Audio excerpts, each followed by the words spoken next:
Hey, welcome back, team. Thank you for joining again. And this time we have two other algorithms we did with the club. So let's just dive right into it. We're going to start with gravity flip. It has a long jargon right here of the task, and I'm just going to simplify it just because this is a little bit confusing. Just reading it, it's going to sound like a robot. I'd rather just put it in my own words and just let you know how it is. So what it's saying is we're going to have two arguments, okay?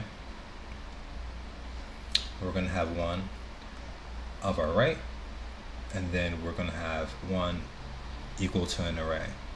Now, if we receive the right, which is the uppercase R, we want to take this array and to put it in ascending order from 1 to 3. So we have 1, 2, and 3.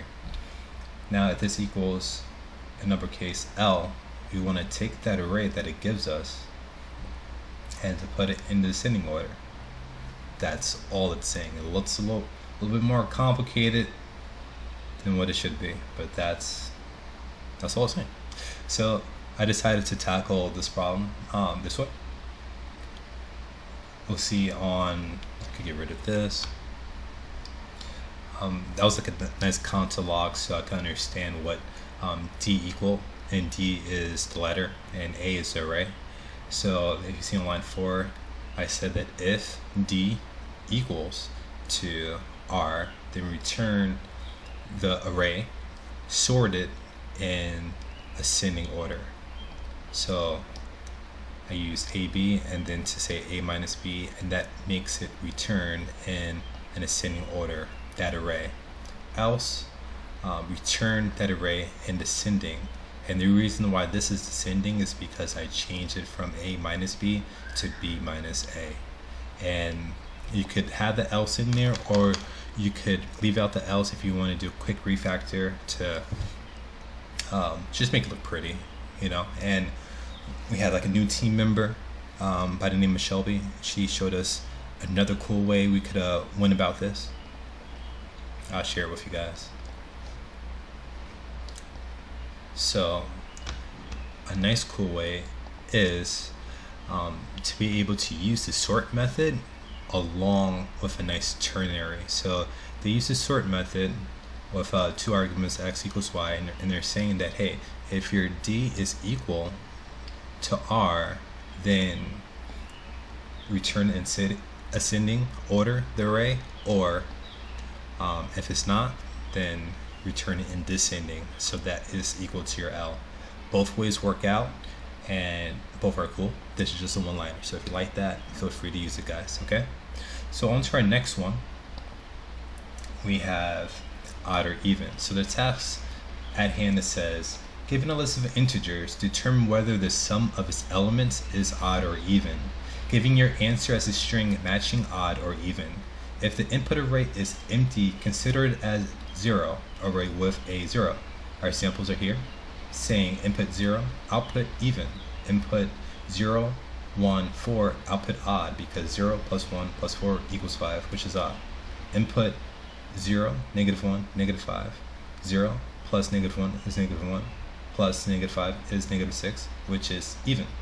So on the right hand side, for my code, I decided to have a results variable, set that to equal 0. I decided to use the for of loop with for of array. Every time we iterate through the array, we're going to add it to our results variable that's defined in line 4.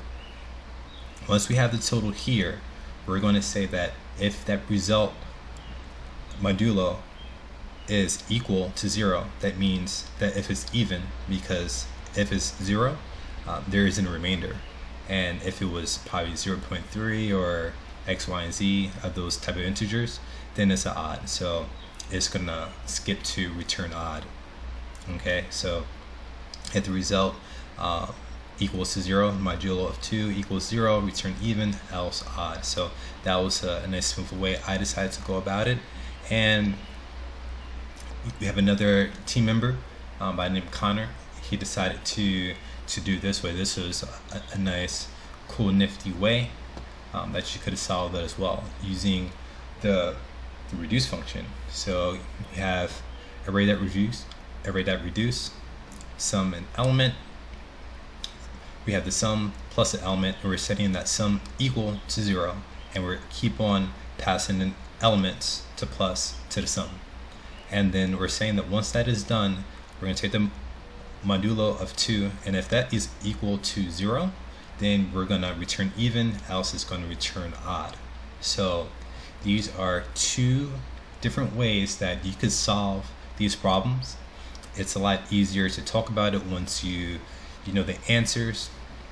And if you have other ways that you could have solved that problem, please let us know. And thank you for everyone that responded via Slack and via LinkedIn. I appreciate that.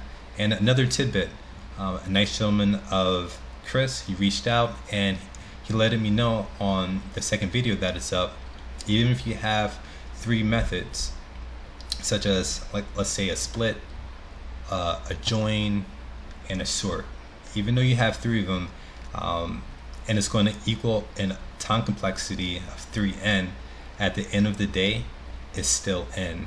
So you're still going to have the same time complexity, but if you're going to get rid of one of those methods, or let's say 2 of the methods, it's still going to be of a time complexity of n, but just a faster runtime. Just to let you guys know. Thank you for watching the video. Please subscribe, please like. If you want to comment to me, please comment to me via Slack, via LinkedIn. I appreciate it. Take care, guys. Bye.